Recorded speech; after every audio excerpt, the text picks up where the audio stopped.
Eu estou aqui com o professor João Carlos Brum Torres para a segunda parte da nossa entrevista.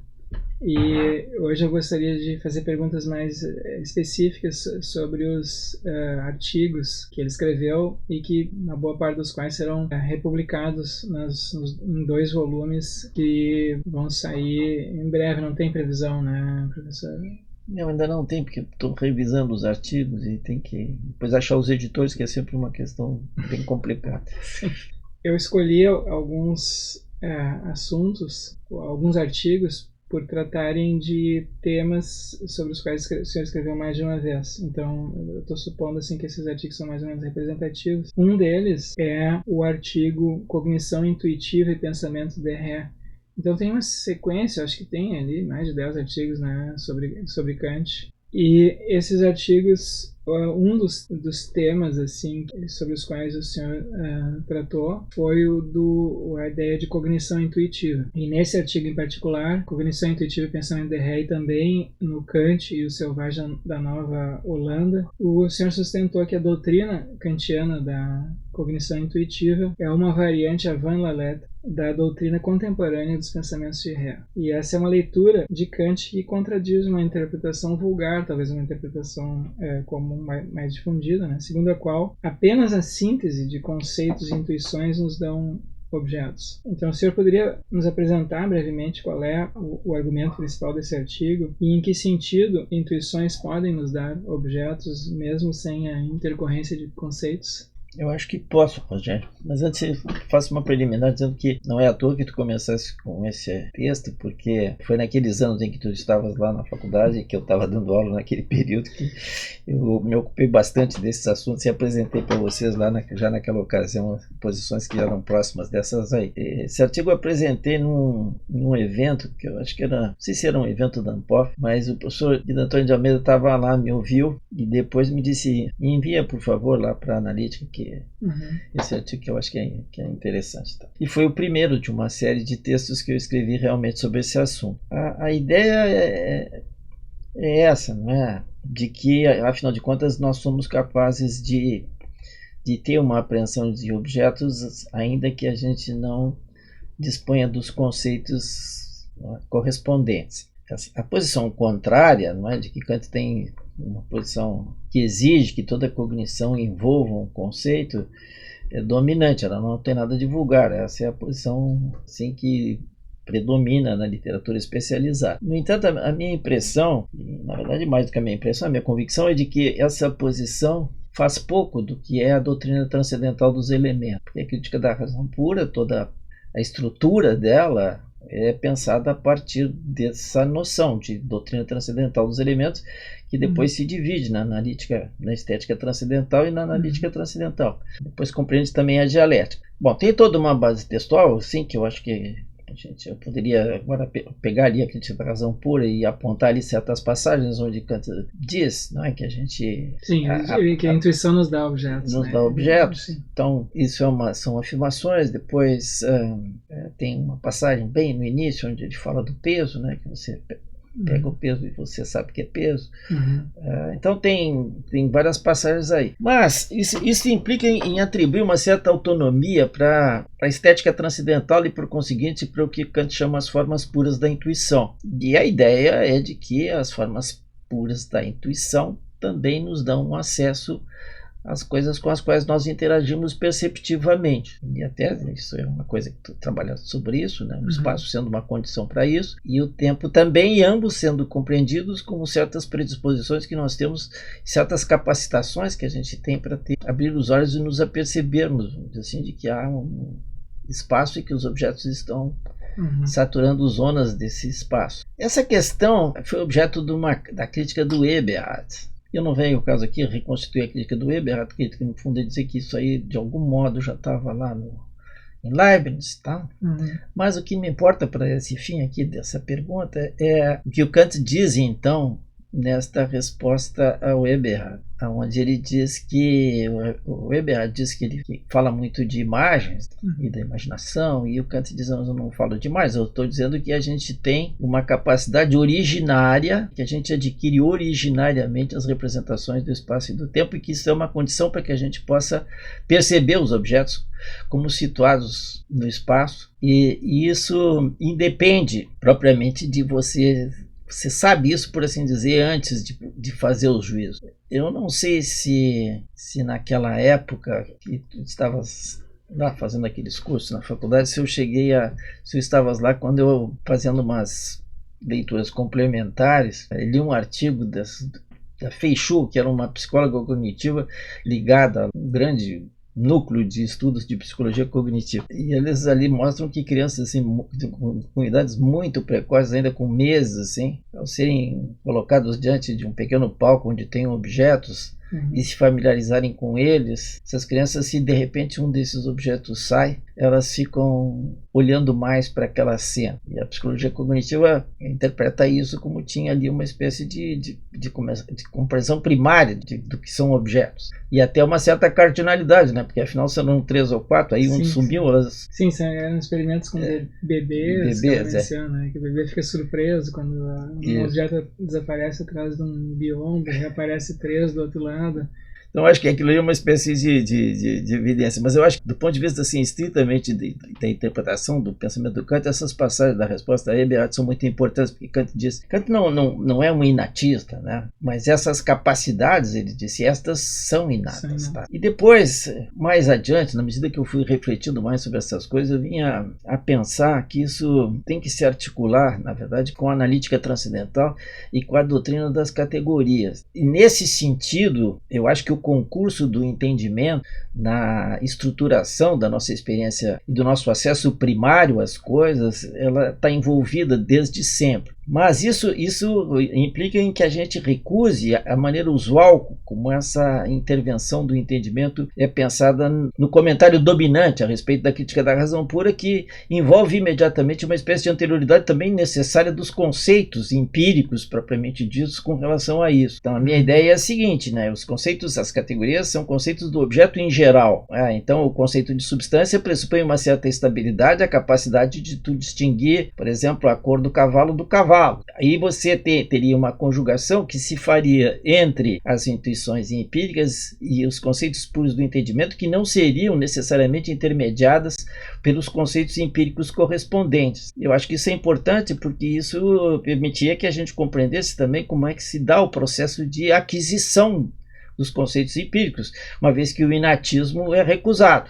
Então tem uma gênese dos conceitos empíricos que pressupõe certas capacitações, seja no plano da própria intuição, seja no exercício das faculdades superiores do entendimento. E eu acho que os conceitos, as categorias, enquanto conceitos puros do objeto em geral, é que fazem isso. Tá? Você consegue perceber certos estados como constantes e certas propriedades que aparecem e podem desaparecer. Então, por exemplo, a categoria de substância e a sua correlata, que é acidente, parece estar funcionando muito precocemente. E também o princípio de causalidade, mesmo nesse exercício. Mas ela está funcionando não para a constituição da intuição de um objeto. Né? Ela tá funcionando ou para a cognição de um objeto. Porque se a intuição primariamente nos dá objetos... Não, mas ela eu acho que tem esse concurso, porque, vamos dizer assim, normalmente a nossa apreensão primária, além de simplesmente localizar uma zona do espaço que está saturada, ela vem junto com uma certa noção de cardinalidade e também com uma certa distinção entre propriedades, quer dizer, como cores. Aí você tem que entender que as categorias, quando Kant fala, né, a categoria da causalidade, ela não é exercida necessariamente quando você faz um juízo e diz o seguinte: foi porque ferveu a água que houve vapor. Então isso é um juízo maduro, sim. Mas como capacitação de certos princípios causais, eles ocorrem e aparecem muito mais precocemente. Assim, então, acho que tem uma ligação direta, se eu assim posso me expressar, entre categorias e intuições. Eu acho que isso foi uma espécie de desdobramento posterior assim, da minha reflexão sobre esse assunto, e que está ancorada muito nessa ideia de que as categorias são categorias do objeto em geral. Isso tem outras implicações, né? Quer dizer, como conceitos formais, de alguma maneira, associadamente às intuições, permitem um pensamento um acesso direto, assim, que se faz independentemente da posse de conceitos empíricos. Enfim, essa é a posição aí que está nesse conjunto de artigos aí. Então, os primeiros artigos mais antigos, o senhor está simplesmente chamando a atenção para o fato de que intuições apresentam um objeto. E nos textos posteriores, né, mais recentes, o senhor enfatiza também esse papel das categorias do entendimento desde o início. Isso, mas que não necessariamente passam na formulação de juízos estritos, no sentido enunciativo, obviamente, tá? Uhum. Mas mesmo dizer assim, digamos, num certo sentido, elas podem ocorrer antes da linguagem. E dizer que há juízos antes de que a gente possa falar me parece um pouco forçado.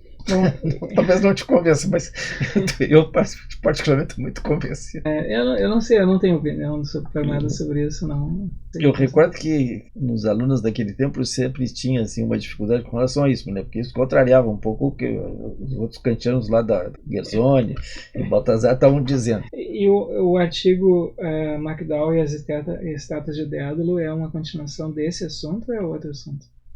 Em certo sentido mas digamos assim, as ligações são muito, não são diretas, são um pouco etéreas assim, mas diz respeito também a como é que acontece a nossa cognição primária. McDowell introduziu a ideia de conceito demonstrativo, e essa ideia de conceito demonstrativo está muito ligada justamente a isso que eu estava procurando expor agora. E o conceito demonstrativo, o McDowell analisa isso a partir de um exemplo, que é o exemplo das cores. Tá? Se tu identificas uma cor, para que tu possas dizer que tu tem o conceito dessa cor, é preciso que tu, ainda que por algum tempo, ao ver um mostrário de cores, e tu desvies o olhar dele ou vá para casa, você consiga manter a representação daquela cor que foi aquela que escolhesse, por exemplo, para pintar uma parede da tua casa, onde for. Eu faço então uma comparação entre qual é a relação que a gente tem com o tempo quando aprende coisas. O Kant tem uma passagem onde ele diz o seguinte: se alguém, ao ouvir o conceito de uma estalagem, vamos dizer, falando contemporaneamente de um bar, tá? Uhum.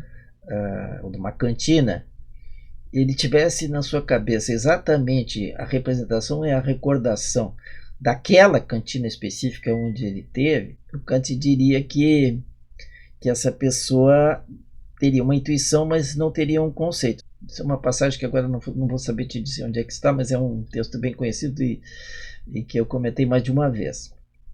O McDowell diz o seguinte, que aí eu faço uma análise assim mais complexa, dizendo o seguinte: com relação à maioria dos nossos conceitos, a relação que a gente tem com o tempo da aquisição é irrelevante. Tá? Eu não tenho nenhuma noção de quando a primeira vez que eu vi um cachorro e que eu me dei conta que aquilo era um cachorro.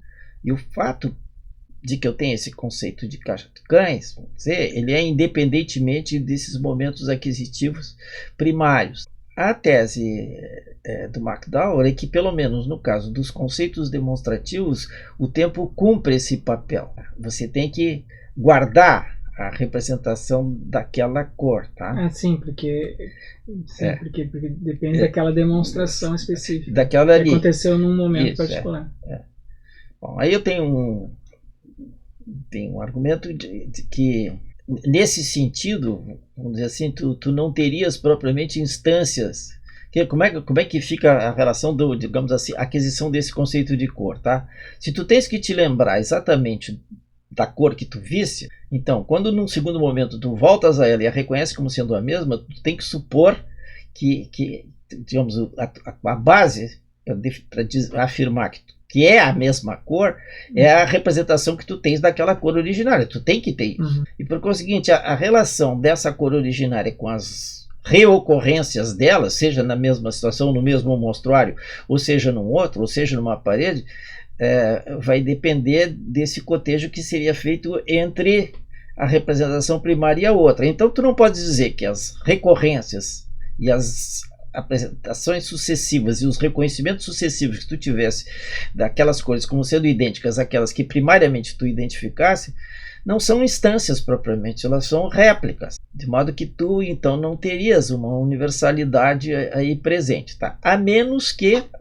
aí essa é a minha contribuição ali, que tu entendas que a primária se transforma numa espécie de metro, quer dizer, de uma unidade de medida a partir da qual então tu cotejas as outras. O que é um pouco diferente, porque as relações as métricas, elas não são propriamente instâncias, elas não são instâncias, tá? Elas são mensurações, são regras, tá? E é uma regra de identificação. Então o artigo é mais ou menos isso. Tá? Sim, e você falou agora, antes da gente começar a gravar, que houve um debate entre o senhor, o Perini e o Paulo Farias sobre isso.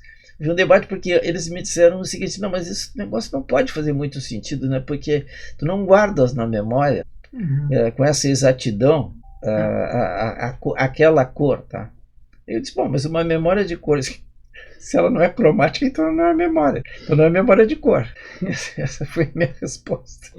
Então, isso tá Aí eu disse, bom, então eu disse o seguinte, terminou o artigo dizendo o seguinte, que muito antes da gente ter essas coisas, a gente já tem uma diferenciação cromática na percepção humana, que eventualmente, quando ela passa a adquirir um caráter conceitual, ela depende de que tu traves, vamos dizer assim, essa sequência a partir do estabelecimento de padrões. No artigo sobre a concepção kantiana dos limites do conhecimento biológico e sobre a ultrapassagem da fronteira crítica na filosofia, na biologia contemporânea, o senhor contrasta a perspectiva de Kant, que é pré-darwinista, com uma perspectiva contemporânea. Quais são as principais diferenças apontadas pela sua análise? Como sempre, os textos de Kant são muito impressionantes. Tá? Ele tem uma passagem onde ele diz o seguinte: se tu estás caminhando na areia e vê um quadrado perfeito desenhado na areia, então tu és levado a pensar que aquilo foi feito por alguém. Então o Kant diz, mas ocorrem coisas na nossa experiência que são como que equivalências disso. Quer dizer, num outro plano, por exemplo, nas funcionalidades que são próprias dos nossos órgãos. E Kant diz, é muito difícil de admitir que o nosso aparelho ocular, com toda a complexidade que ele tem, possa ter resultado simplesmente de acasos, né? Que é mais ou menos a posição dominante, né? Todos aqueles que aceitam a teoria da evolução natural. Sim. Né? Que a natureza compõe essas coisas extremamente sofisticadas, como são aparelhos visuais, ou mesmo o funcionamento do nosso cérebro, e assim por diante. E o Kant diz, bom, tem uma dificuldade muito grande de aceitar que coisas dessa complexidade possam ser resultado da evolução da natureza bruta, vamos dizer assim. Sim. Essa sequência de acasos que vão fazendo com que o mundo natural vá se complexificando enormemente, né, e que acabe tendo esses máximos aí de diferenciação, que é o próprio do ser vivo, e depois sucessivamente, né, em diferentes escalas biológicas, até chegar na nossa situação dos humanos, com essa nossa capacidade de pensar e assim por diante. Mas o Kant diz o seguinte: mas a gente não pode dizer que essa nossa compulsão a entender que isso não pode resultar do acaso vingue com relação ao que é o conhecimento científico do mundo natural. Tá? E no mundo natural não se vê essas... Você tem que compulsoriamente pensa que tem finalidades que estão presentes na estruturação cada vez mais complexa do mundo natural e que se manifesta nos organismos. Mas, ele diz, daí não se segue que eu possa afirmar que é assim. Kant diz, Kant recusa a pensar o conceito de fim como sendo um dos conceitos puros do entendimento, a não ser na razão prática. Tá? Mas na razão teórica, diz, a nossa razão teórica ela não admite cientificamente que haja fins na natureza. Fins é uma coisa que diz respeito aos comportamentos humanos e à nossa ação. Isso é essa posição kantiana. Aí, nesse artigo, eu tinha lido lá uma notícia recente sobre um cidadão lá que tinha, um cientista nos Estados Unidos, que agora não recordo o nome, e que tinha dito que tinha animado uma célula. Bom, então, isso significaria dizer que nós temos agora uma situação na qual nós estamos gerando seres, não é, que têm finalidade. Mas no caso aqui é verdade que essa finalidade que tu pode estabelecer para eles, vamos dizer, tu faz uma modificação, não é, celular no nível do DNA, que tu consegue atribuir uma nova função para uma bactéria, uma coisa assim, isso implicaria numa espécie de síntese, né? Nós podemos fazer isso. E essa passagem, vamos dizer assim, colocaria uma espécie também de passo adiante com relação àquela recusa de que possa haver seres naturais que estejam estruturados finalisticamente. Claro que nesse caso aqui que eu estou falando, vamos dizer assim, tem um fim que é atribuído pela manipulação que os homens fazem, vamos dizer, de certos elementos naturais. Mas isso faz pensar que, então, digamos, é compatível, assim, realmente, pelo menos nesses casos, de estruturas finalísticas na estruturação de como funcionam certos organismos naturais. Mas se atenua esta ideia de que o mundo natural pode ser reduzido e explicado exclusivamente, sempre a partir de mecanismos causais. Claro, se a gente poderia dizer, não, tá ok, os seres humanos fizeram um projeto ali, mas funciona porque as leis da natureza foram compatíveis com esse projeto aí. Houve um momento em que os biólogos começaram a se ocupar também da cultura e da evolução das capacidades psicológicas, né, dos seres humanos. E, portanto, da nossa capacidade de descrever, de elaborar essas mesmas teorias que eles estão usando para descrever os fenômenos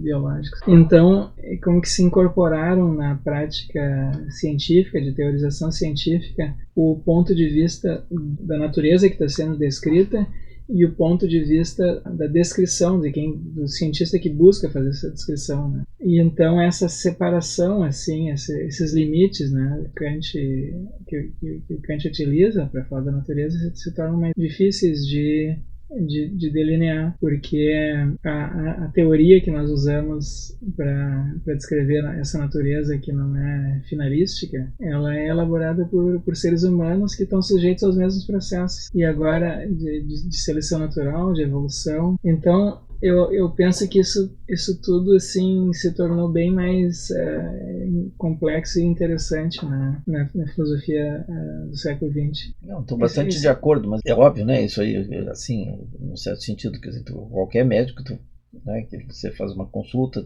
sobre uma especialidade qualquer, sobre a mão, sobre o fígado, sobre isso, sobre aquilo, dizer, sempre o vocabulário finalístico e até uma espécie de ativismo dos órgãos, né, aparece no discurso, né? Quer dizer, sim, o coração faz isso, o fígado faz aquilo, os rins, mas a pressuposição neles, eu acho que é de que no nível mais básico e mais elementar, isso vai depender muito lá da composição celular e das relações que vão ter lá entre as células. É como, no fundo, é um pouco como se assim, a ciência contemporânea repetisse um pouco essa lição clássica do Kant. A gente é obrigado a falar finalisticamente, mas em última análise deve pressupor que tem mecanismos causais que estão gerando e fazendo isso. Claro que essa é a ideia das emergências, né? Quer dizer, você tem níveis diferenciados, e então a própria natureza se move em degraus, né?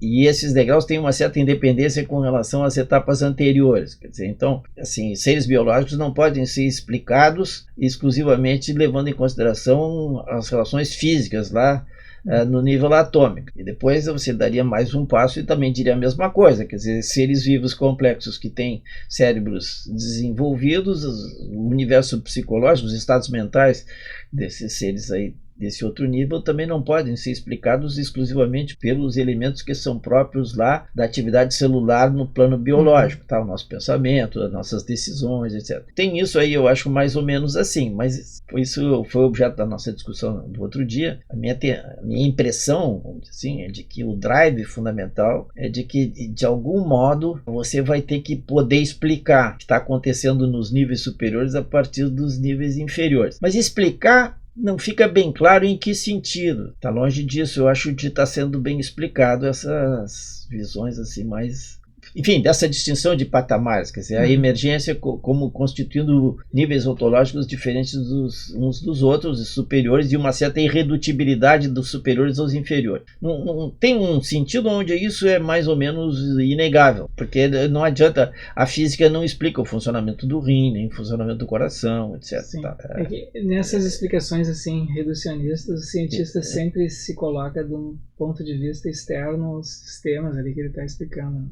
Mas a coisa toda fica mais complicada quando tu amplia o escopo e inclui também o cientista que está fazendo aquela explicação. Eu acho que isso aconteceu na biologia a partir da década de 60, quando os biólogos deixaram de buscar explicar só a evolução dos corpos e se ocuparam também com a evolução dos sistemas sociais e da mente, da cultura. Você não consegue apresentar o empreendimento científico, como ele era entendido, pelo menos assim na época de Kant ou antes, como uma perspectiva externa ao mundo da natureza. Então o ideal do cientista seria, né, o ponto de vista de lugar nenhum. E na biologia contemporânea e na psicologia contemporânea isso foi se mostrando cada vez mais difícil. Né? Eu acho o seguinte, eu acho que se estabilizou, tanto quanto eu conheço também, né, que também tem limites aí, não tenho um conhecimento muito aprofundado do que está sendo feito na biologia contemporânea, mas enfim, eu fiz a leitura sobre isso, e a minha impressão é de que se estabilizou essa ideia da emergência, tá? De que a natureza tem patamares e que as coisas que acontecem nos níveis sucessivos, assim, do vivo, da natureza física propriamente dita, estritamente física, né? E o nível do vivo, dos seres vivos, tem um patamar em que as relações próprias dos seres vivos não se explicam satisfatoriamente a partir simplesmente da consideração dos fenômenos físicos. E depois eu acho que para a psicologia vai também. Mas eu não acho que a aceitação, vamos dizer assim, dessa irredutibilidade desses planos, que ela seja considerada como uma coisa final. A minha impressão é de que foi o objeto da nossa discussão da outra vez. Eu acho que uma boa parte dos cientistas imaginam e pensam que em alguma medida tem que haver algum tipo de dependência dos níveis superiores e dos inferiores. Agora, algum nível de dependência também os biólogos não vão negar, afinal de contas as moléculas em última análise são compostas por átomos, etc. Né? E o nosso funcionamento cerebral, os nossos neurônios, etc., são responsáveis pelos nossos pensamentos, e eles são seres biológicos. Então, enfim, tem aí, eu acho um... Sim, mas é que tem nessas disciplinas assim, novas, esses desenvolvimentos mais recentes aí da biologia, talvez até da física, a ideia de uma causação de não só de baixo para cima, mas de cima para baixo também, né? Então, um exemplo simples, mas assim, é bem significativo da evolução da cultura, né? Ninguém nasce sabendo cozinhar ou fazer fogo. Então isso não é algo que a gente herda geneticamente. No entanto, isso se tornou uma característica tão marcante da nossa espécie que nós nos adaptamos a isso. Então, o nosso sistema digestivo mudou depois que os seres humanos começaram a consumir alimentos cozidos em grande quantidade, arcada dentária, várias assim, modificações físicas que foram causadas pela evolução da cultura, né? Então tu pode ter uma evolução do corpo inicial e isso produz uma certa adaptação, né? E a adaptação, no caso dos seres humanos, foi uma adaptação para a cooperação. A cultura vai ficando mais sofisticada e agora a própria cultura que é produzida começa a causar mudanças fisiológicas. Então pode ter essas dinâmicas, né? Pode ter uma dinâmica, digamos assim, estritamente física, fisiológica e outra cultural, e elas podem coevoluir, uma afetar a outra. Então pode ter causação de cima para baixo também. Então isso que eu acho que torna mais difícil, né? Esses projetos assim estritamente reducionistas, que nem se tinha em vista na primeira metade do século XX, né? O Quine, por exemplo, era um defensor, né, desse tipo de ideia, né? Mas eu não sei, eu acho que ela foi se tornando cada vez mais difícil. Eu acho difícil sustentar isso hoje, mas eu não sei, claro que tem pessoas que sustentam isso, eu sei. Alguns têm grande popularidade, tipo Dawkins, né? Sim, pois é. Exatamente. Então tem Mas ontem, por exemplo, numa reunião de um grupo aí que eu participo, tinha uma conversa sobre longevidade. Tinham dois professores lá de essas áreas aí da universidade. E um ponto de partida é como é que acontece assim, o envelhecimento celular. O professor Guido, que é um Lenz, que é o diretor lá da Química, tudo uma pessoa muito capacitada, conhece muito a biologia. E ele diz, olha, a gente pode no laboratório, é muito fácil, até não é nada difícil a gente fazer células que não morrem e que se replicam indefinidamente. Então ele explicou assim, normalmente a divisão celular e por conseguinte a replicação daquela célula acontece 60 vezes. Então é uma espécie de padrão. Mas a gente tem lá certas manipulações que elas se replicam, se dividem indefinidamente. Isso é um caso, vamos dizer assim, de intervenção humana na constituição de um ser natural, tá? Bom, agora com o organismo não funciona, tá? Uma célula a gente consegue. Por enquanto, talvez, né? Mas é um caso, vamos dizer assim, de intervenção humana numa certa ideia do que pode fazer com a natureza. E fazer a replicação, bom, mas é que houve, até que um ser humano pudesse fazer isso, teve todo você reconstituiu um mecanismo ascensional que te levasse ao ponto em que tu faz essa volta e retorna então a conformar. É evidente que isso aí te dou toda a razão, é muito difícil de fazer, não está no horizonte, eu acho. Embora eu vou te dizer que esses desenvolvimentos recentes de inteligência artificial são muito impressionantes. Aí você começa a ter assim artefatos, vamos dizer assim, que são capazes de replicar, né, comportamentos humanos muito refinados. Então aí tem uma espécie de, também eu acho que aí tem um ponto de ruptura, eu acho muito importante que está acontecendo nesses dias e cujas implicações filosóficas são grandes e sobretudo a compreensão do que efetivamente está sendo feito com essas máquinas. E o próprio conceito que tu usaste há pouco de aprendizagem, né, um conceito chave lá. Eu comprei um livro do Ian LeCun, que é um sino francês, que é uma das pessoas que inventaram isso, né? Então ele é um dos efetivadores, mais do que um teorizador, um construtor do próprio conceito de aprendizagem de máquina. Eu acho que isso é um outro assunto que deveria ser eventualmente melhor explicado, quer dizer, a aprendizagem de máquina e a aprendizagem de gente não é feita da mesma maneira, né? Aliás, ele diz eles são muito pouco eficientes, porque para uma criança, uma vez que bem jovenzinha ali, aprende o que é vermelho, pronto. Para uma máquina conseguir identificar amostras de vermelho, tem que passar 1 milhão de figuras vermelhas, tá? Bom, no seu artigo intitulado A Ideia Moderna de Constituição, o senhor retoma temas do livro Figuras do Estado Moderno. Em que consiste então a ideia moderna de Constituição?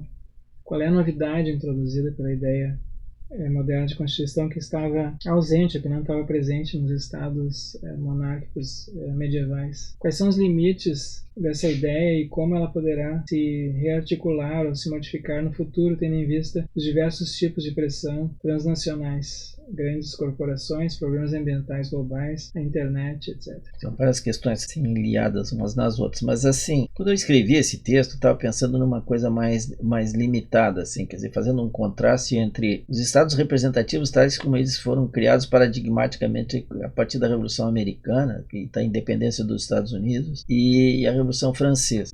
E o contraste era de que, tanto num caso como no outro, foram pela primeira vez feitos textos constitucionais e assembleias constituintes. E essas assembleias constituintes vieram a trazer, então, para a cena política desde então, essa ideia de que você deve estruturar esse exercício do poder com base em regras que são explícitas e que estabelecem lá certos parâmetros. Divisão de poderes, não é? Controle, substituição. Isso foi também progressivamente, não foi exatamente lá naquele momento, de que o exercício do poder político deve ser limitado no tempo. Essa ideia de mandato é uma ideia contemporânea, quer dizer, não é contemporânea, é moderna, mas, enfim, isso é uma diferença. Por que é um conceito de Constituição moderna? Porque Aristóteles, por exemplo, tem um repositório de textos, né, que é do qual sobrou só a Constituição de Atenas, mas Aristóteles tinha liderado um movimento de coleta do que eram as constituições antigas, que eram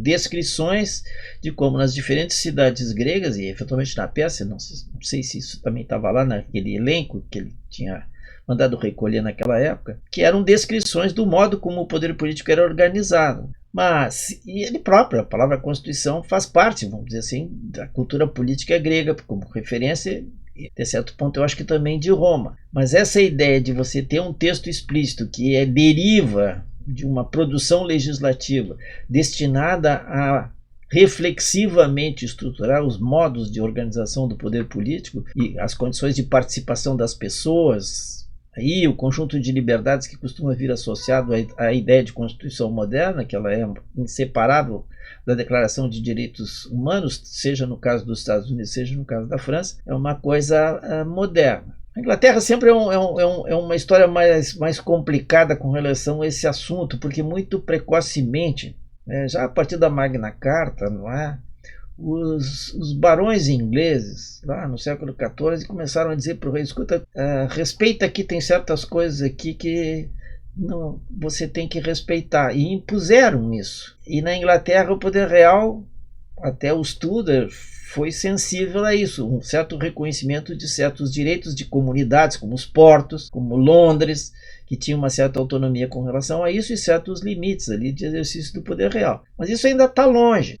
Quer dizer, teve que a Inglaterra, num certo sentido, é precoce, mas num outro sentido, a plena constituição de um Estado democrático constitucional, embora a Inglaterra não tenha constituição, no sentido em que os Estados Unidos têm, que o Brasil tem, né? Mas tem lá um conjunto de, digamos assim, de aquisições teóricas e jurídicas que fazem com que ele funcione de uma maneira como sendo um Estado moderno. Mas enfim, no texto esse exatamente que tu estava falando, o meu contraste estava sendo feito mais assim, contrapondo o movimento reflexivo de tomar em mãos uma situação política e de gerar um documento que estrutura o modo como o poder deve ser ocupado, os limites do exercício desse poder e os direitos dos cidadãos e as divisões internas que é preciso ter para que isto funcione de uma maneira democrática. Isso é uma coisa do século XVIII, né? Foi ali que, nesse final do século XVIII, nos Estados Unidos e na França se fez isso pela primeira vez. São atos inaugurais, num certo sentido. Esse era o tema lá daquele texto. Qual é a característica, então, que a distingue das constituições antigas? Primeiramente, o fato de ser reflexivo, quer dizer, de uma sociedade criar um movimento de explicitamente estabelecer quais são as regras. Porque nas situações antigas, a estrutura, não é que não tivesse relações políticas mais ou menos estruturadas de certo modo, mas elas eram estruturadas a partir do exercício direto do poder ou então de uma maneira negociada. Em Atenas, por exemplo, você tem uma sucessão de modificações, não é, das relações políticas lá em Atenas. Mas Castoriadis chamava a atenção disso, a Constituição dos atenienses, tá? E não de Atenas. Então, vem junto com a ideia de Constituição moderna também essa ligação, essa compreensão de que o Estado é uma coisa mais abstrata. Quer dizer, nas monarquias, nas fases anteriores, vamos dizer assim, do desenvolvimento ocidental, mas acho que no Japão também, quer dizer, há uma associação do exercício do poder político de uma parte à força e outra parte aos costumes. E não tem a emergência de um espírito democrático, vamos dizer assim, emergente, de que, afinal de contas, o poder político tem que ser, para ser legítimo, estabelecido e constituído a partir da vontade daqueles sobre os quais esse poder vai ser exercido. Isso é uma mudança muito profunda, que não é definitiva, e que, em muitos casos, contemporaneamente inclusive, esse tipo de condicionamento não existe. Contemporaneamente se fala muito dos desafios aos estados nacionais, às constituições apresentados pelas corporações, pelos problemas que são internacionais, como problemas ambientais. Isso tem alguma implicação para a ideia moderna de Constituição? Você é obrigado a voltar ao Kant aqui. O Kant, quando refletiu sobre esses assuntos, houve um primeiro momento no qual ele pensou que seria viável pensar num Estado universal, tá? Depois ele voltou atrás, tá? E diz que o que poderia a gente pensar razoavelmente seria uma confederação de estados, ou nem propriamente uma confederação, uma espécie de entendimento mútuo, assim. Mas não é isso que tem na organização, na ONU, por exemplo? Só que era pensado, eu acho, de maneira germânica, né? Um pouco mais do que essa coisa inerte que é a ONU, tá? Sim, mas a ONU é uma espécie de confederação, né? Alguma coisa ser aprovada lá tem que ter mas não tem que ter aceitação de todos. Mas não tem nenhum poder executivo, tá? Então o Kant voltou um pouco atrás refletindo mais realisticamente com relação a isso. Eu acho que hoje tem elementos de pressão na direção de você ter instâncias de autoridade mais alargadas. Porque, afinal de contas, esse planeta aqui é finito, tem esses problemas ambientais que são muito sérios, e eles exigem, eu acho que vão exigir cada vez mais, algum tipo de autoridade que se coloque acima. Mas eu não acredito muito nisso nos horizontes de tempo, assim, não vou dizer os meus, mas mesmo sei lá, da próxima geração, ou mesmo de mais algumas gerações. Porque a distribuição das sociedades humanas na Terra, embora ela seja finita, né, ela tem um enraizamento muito grande, vamos dizer assim, nesses recortes que foram estabelecidos na modernidade de constituição dos Estados nacionais. E eu acho que hoje a gente está vendo uma espécie de demonstração de que o fim deles não está se avizinhando. Nós, nesse momento, a partir dessas iniciativas aí do presidente dos Estados Unidos, do Trump, a gente está vendo, na verdade, um recuo com relação a isso e uma ressurgência das distinções e da separação entre os estados. Em alguns casos, eu acho que tem nisso, acho que é tudo bastante ruim, tá? Mas tem uma dimensão disso que eu acho que está enraizada numa coisa real e verdadeira, que construir um país é uma tarefa e que custa trabalho para muita gente e que exige um compromisso das pessoas com a organização da vida num certo lugar, em função de uma certa história, em certas condições. E a ideia de que você possa passar por cima disso, deixar isso para trás, eu acho que é muito difícil, tá? E eu acho que o que a gente está vendo contemporaneamente é um pouco isso. Pois tem uma outra coisa, que eu acho que esse grande momento de globalização que houve aí, de globalização das relações econômicas mundiais, de divisão social do trabalho entre continentes, é uma coisa impressionante isso, tá? Você vai fazer um produto nos Estados Unidos, mas mais da metade dos elementos que são necessários, dos componentes do que vai ser feito, vieram de vários lugares do mundo. Então isso exigiu ganhos de eficiência logística impressionantes, né? Com o transporte aéreo, esses grandes portos, com esses grandes contêineres, enfim, então todo um complexo aí que viabilizaram essas coisas, mas acho que tem aí, eles bateram numa espécie de limite agora, tá? E até porque essa universalização foi acompanhada de grandes assimetrias, algumas assimetrias surpreendentes, quer dizer, o grande vitorioso do processo de globalização foi a China. E o principal derrotado, não economicamente, os Estados Unidos é um país ainda muito poderoso economicamente, além de ser a maior potência militar do mundo, mas emergiu uma entidade, um Estado nacional de grande força, dinamismo e capacidade de gerar crescimento econômico e, num certo sentido, também desenvolvimento social, né? Então, acho que nós estamos vivendo um momento no qual isso aí essas relações são frágeis. E se a gente deixar esse plano simplesmente da observação e da descrição do que está ocorrendo, tá?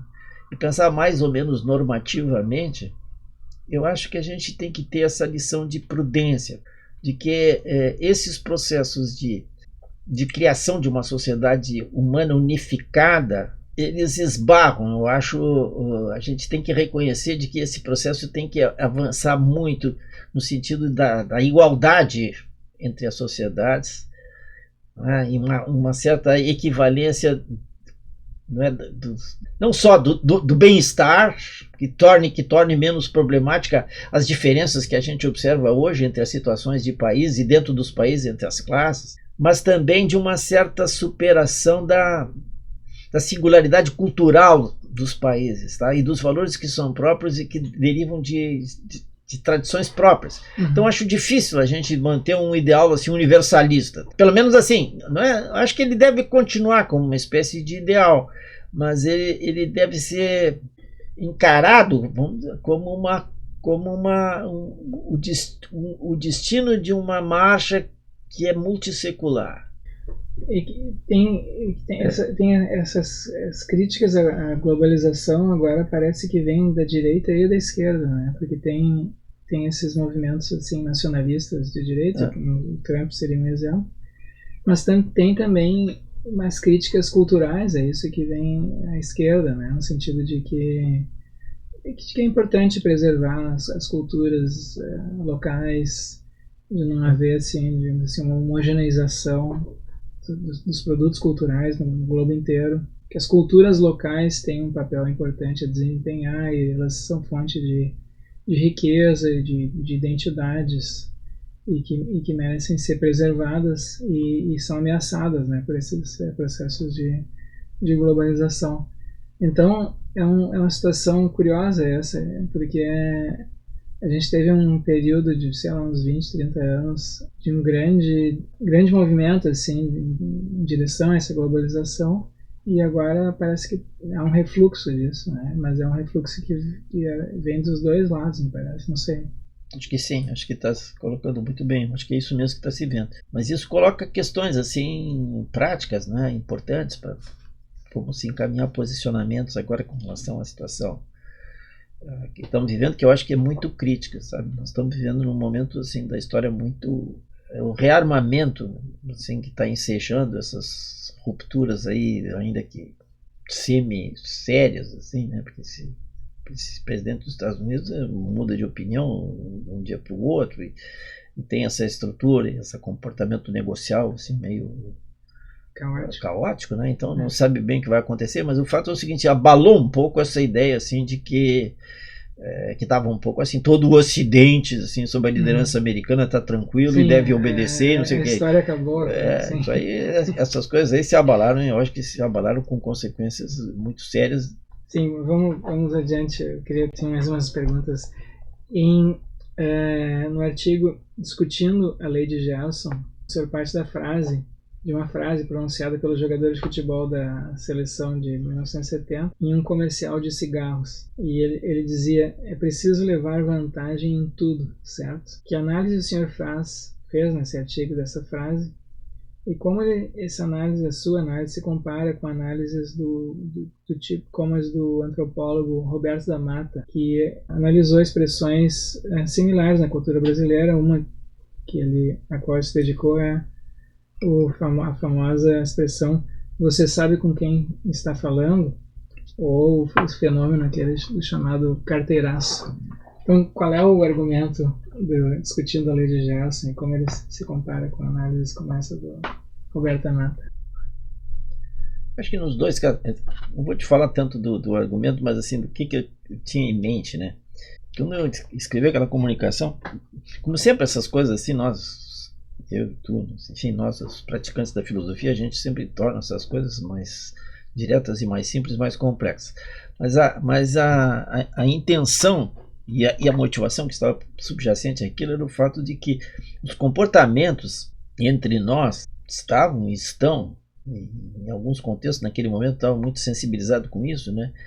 Achei que aquele modo de falar expressava muito bem uma espécie de dominância geral na cultura brasileira de um espírito assim, de um individualismo muito agressivo, e de que a gente deveria então contestar essa ideia assim, de que os comportamentos devem ser movidos a partir de uma competição feroz entre as pessoas, mesmo que não seja fisicamente feroz, mas no sentido de que cada um cuida do seu.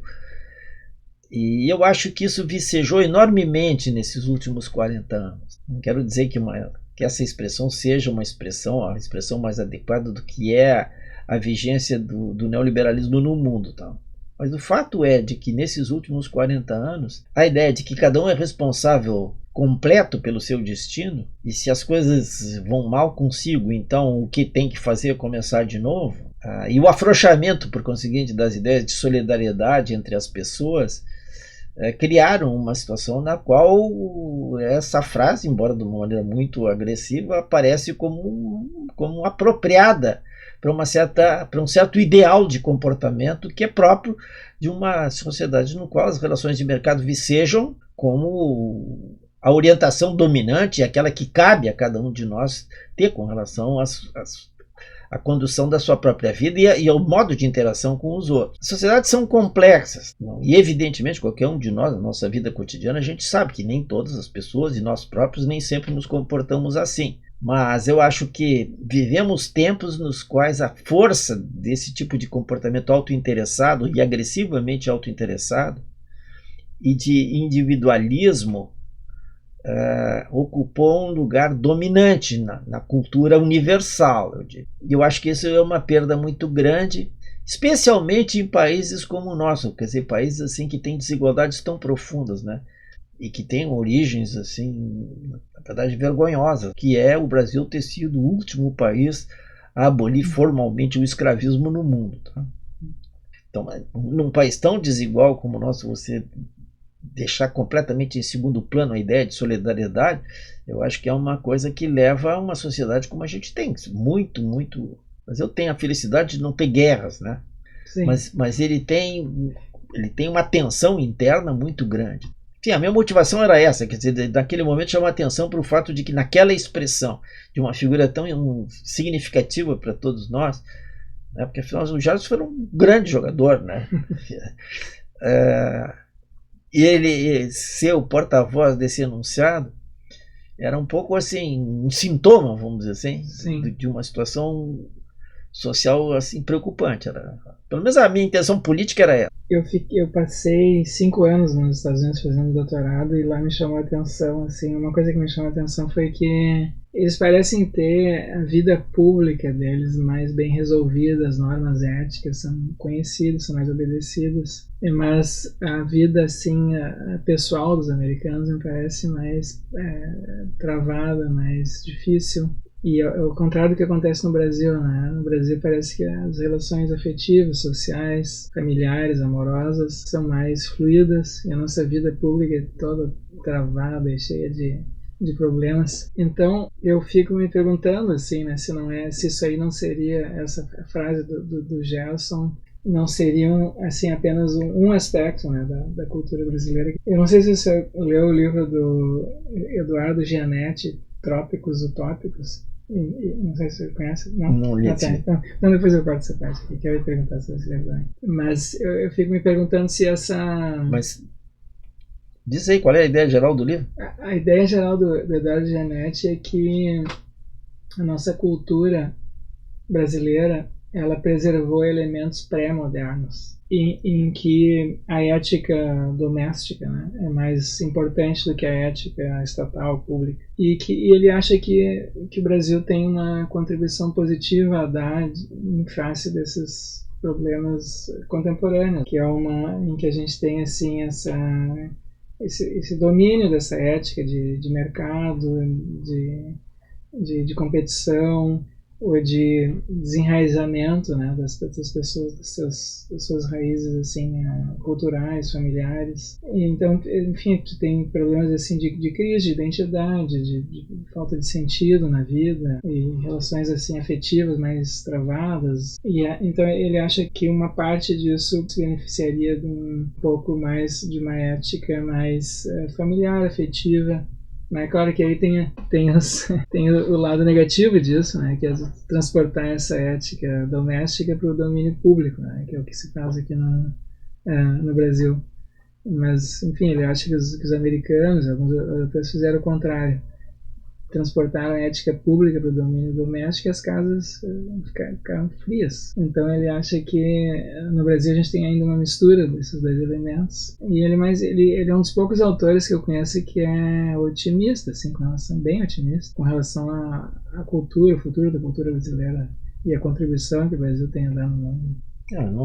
Eu tendo simpatizar com essa ideia, e acho que em parte tem razão, assim. Eu conheci o Janete numa circunstância, não sei se já te falei disso. Não. Uma revista aqui em Porto Alegre chamada Manhã, é uma revista de negócio. Quando ela fez 20 anos, Polidoro, que é o principal animador dessa revista e fundador, resolveu fazer uma comemoração e fez um evento lá num prédio que tem ali na frente do Shopping Guatemi, né?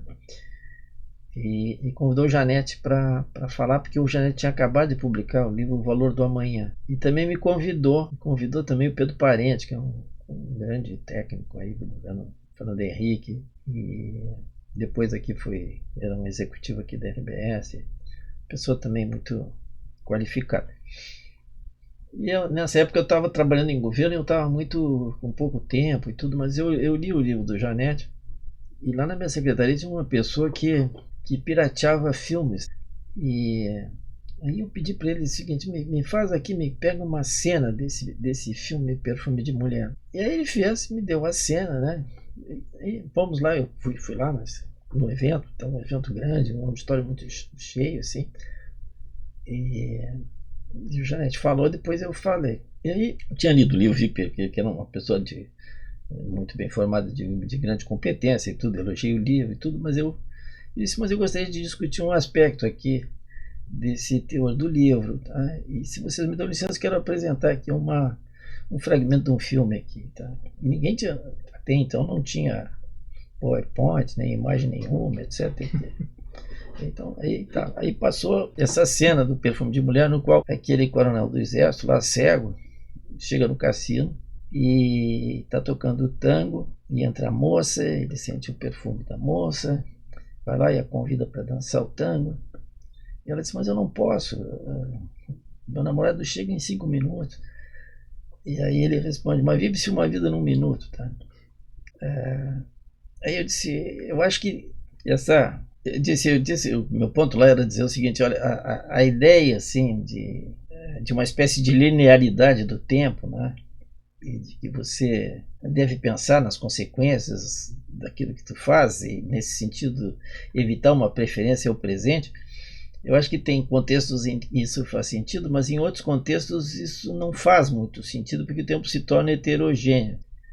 E a base disso é uma discussão filosófica sobre se você dá uma preferência ao presente ou deve dar uma preferência mais equilibrada aos esses temporais, e respeitar o passado e também considerar o futuro, etc. Então, não estou querendo defender também uma preferência absoluta ao presente, né? E o Parf, tá? Não sei se era meu aluno quando eu falei do Parf, né? O Parf diz, bom, se você dá uma preferência absoluta ao presente, você não vai no dentista, né? O dentista daquele nosso tempo lá, e o dentista era uma coisa muito sofrida, né? Mas enfim, quis chamar atenção também para que essas coisas sejam, a gente as avalie também de uma maneira, assim, com um pouco de equilíbrio nisso.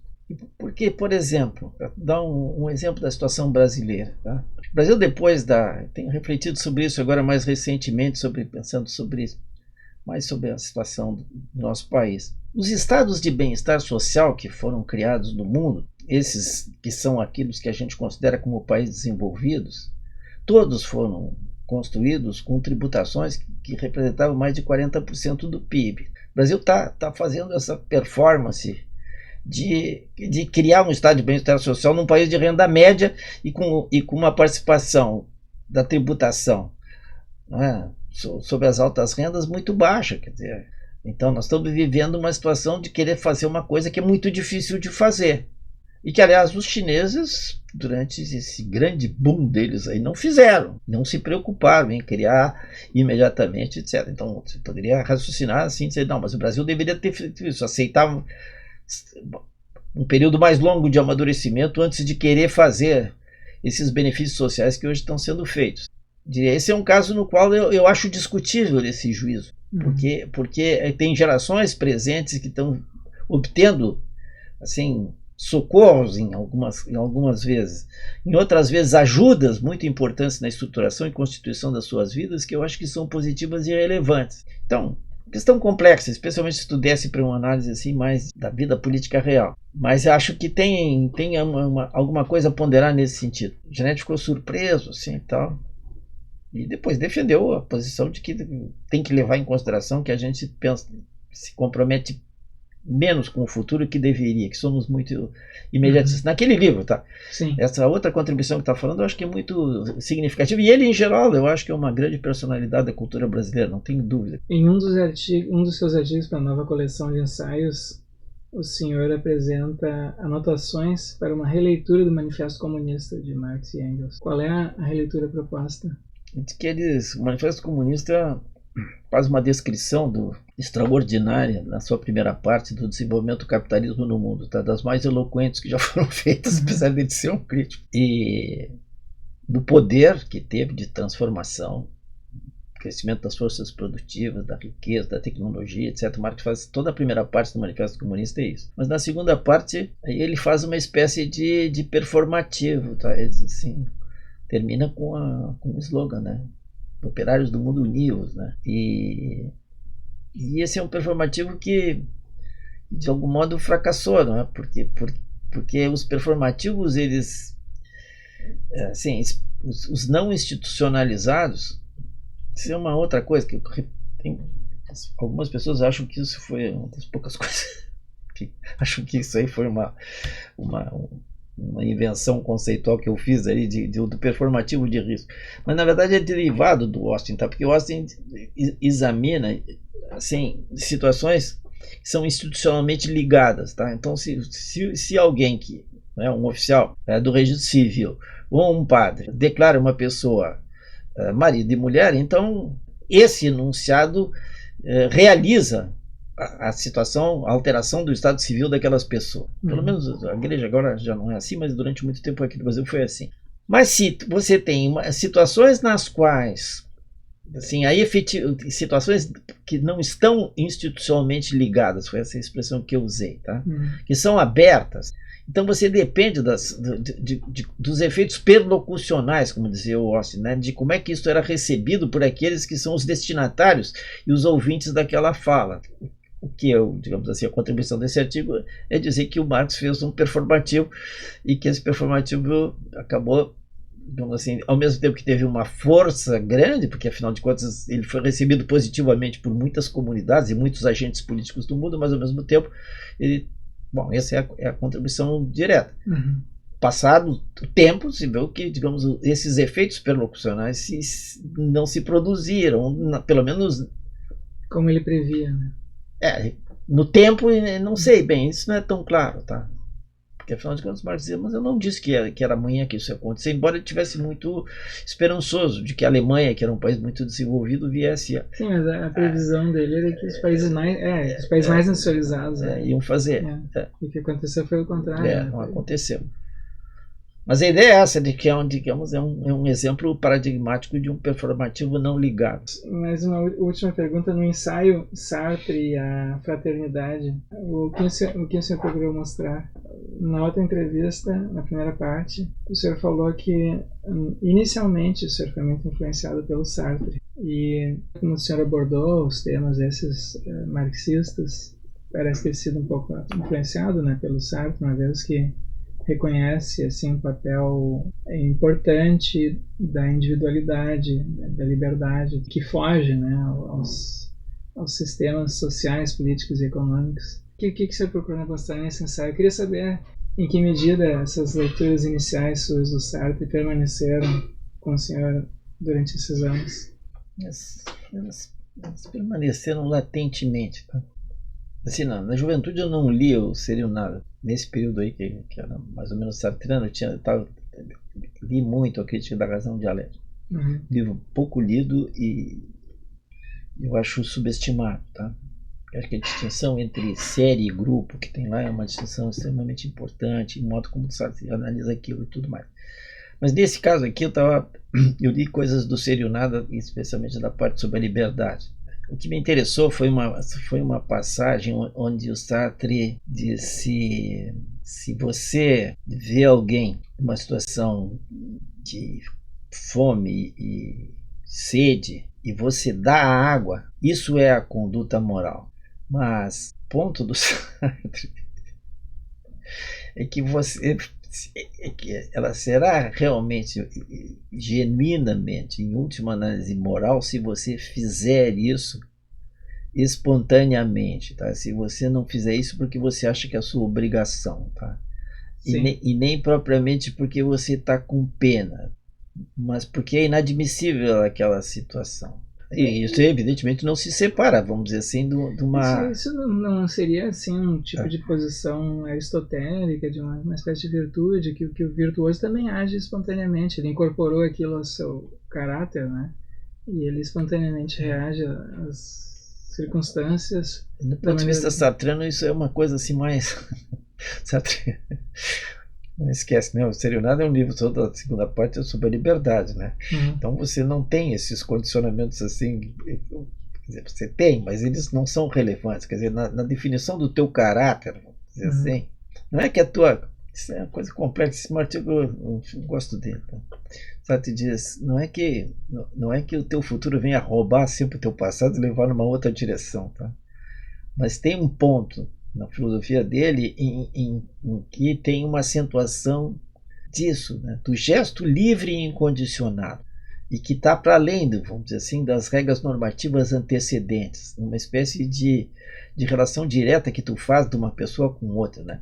Por isso que eu termino esse texto dizendo o seguinte, que ele está surpreendentemente mais perto de Levinas, né? que importa esse reconhecimento do valor do outro enquanto o outro, e por conseguinte da solidariedade que se impõe ali espontaneamente entre si. E que também não deveria ser interpretada simplesmente como a maneira rumiana, assim, como simplesmente uma inclinação do coração. Acho que o Sartre não negaria que pode haver isso, né? um movimento espontâneo de sofrimento pelo sofrimento do outro, e uma espécie de, em certo sentido, também de autorresponsabilização, por assim dizer, do destino dos outros, né? E que aparece espontaneamente nesse momento aí. E acho que lá no Serenado tem muito pouco comentado, eu acho, e reconhecido, mas essas partes lá do Serenado, da última parte lá, que são sobre a liberdade e sobre a moralidade, eu acho que são muito importantes e muito pouco valorizadas. Embora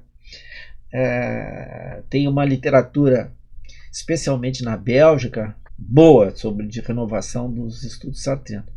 Foi isso. E acho que isso é um pouco independente assim uma outra linha, assim. E acho que o Sartre realmente é um filósofo assim. Aí agora mais recentemente, da ocasião disso, eu acabei lendo bastante o Serenado, que eu tinha lido mal ainda, e fiquei impressionado com a potência também do Sartre. E teve toda aquela conversa final lá com o Bernard-Henri Lévy, onde ele faz uma espécie de autocrítica também do ponto de vista político, assim, e tal, já muito velho. Aliás, eu vi o Sartre uma vez, sabe? Eu morava na cidade universitária, em Paris, nesse período que eu passei em Paris, e eu vi no rádio que o Alain Geismar, que era um dos líderes da Revolução, enfim, do Maio de 68, da movimentação estudantil, que tinha sido preso depois de Maio de 68, eu estava lá, isso aí eu acho que era 71, então estava no rádio que ele tinha sido liberado e que o Sartre ia com ele lá para a cidade universitária, né? Eu tinha ido, tal, e aí eu saí correndo lá do meu quarto e fui ver e vi que eles estavam lá, o Sartre e o Geismar. Foi esse o meu único contato, foi puramente visual com o Sartre.